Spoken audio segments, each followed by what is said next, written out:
Calorguin au soleil levant, sa petite place sans vent, grouille de gens. C'est une belle journée à venir. L'histoire du jour commence en Anjou, où Christophe Lefort est allé pêcher cette idée de rando vintage.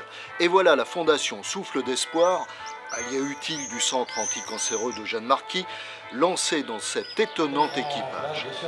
Petit matin festif, autant qu'ancien, voici du vieux ayant déjà servi. Bon, c'est du vrai faux vintage en fait, parce que en fait on a triché un peu, on a rajouté 2 bandes de tissu de 6 cm de chaque côté.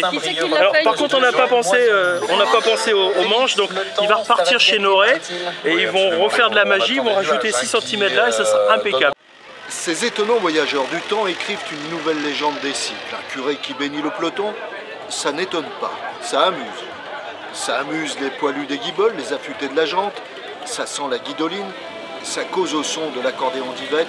Il y a même Momo et Fifi qui parlent violon. Maurice, tu dis que les années passent, mais la preuve, hein, tu te retrouves au milieu de plein de choses. Ouais. T'as vu les vélos, comment ils ont évolué? Bah oui, j'en sais quelque chose parce que j'ai jamais eu un vélo léger. Même pas de vélo titane, jamais. Pourtant, il n'y a pas si longtemps que ça encore. T'as gagné au sprint avec ça? Oui, sûrement. Hein. Non, mais sûrement, c'est le vélo de 89, hein, j'ai gardé celui-là. Ah ouais? C'est le dernier vélo que j'avais. Oh, toi aussi, t'es vintage. Dinant comme la Vicomté et la Rance n'en reviennent toujours pas. La caravane passe comme au temps de Bobet, Maurice Biraud, le truc machin chose et quelques autres un peu plus jeunes comme Éric Berthoud, Stéphane Ravaleux. Le ciel ouvre une parenthèse ensoleillée afin de saluer cette première réussie. Autant rouler utile, dit-on par ici, ils l'ont fait en s'amusant.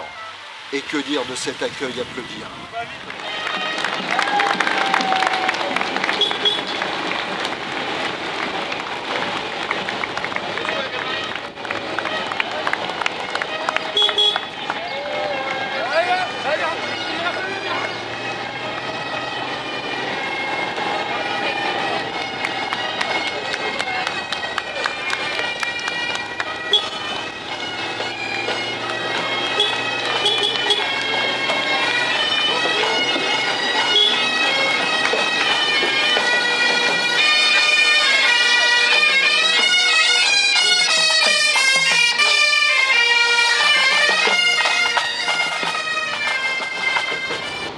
Que dire sinon merci à tous ceux-là venus exprimer leur soutien à la noble cause de la Fondation Souffle d'Espoir.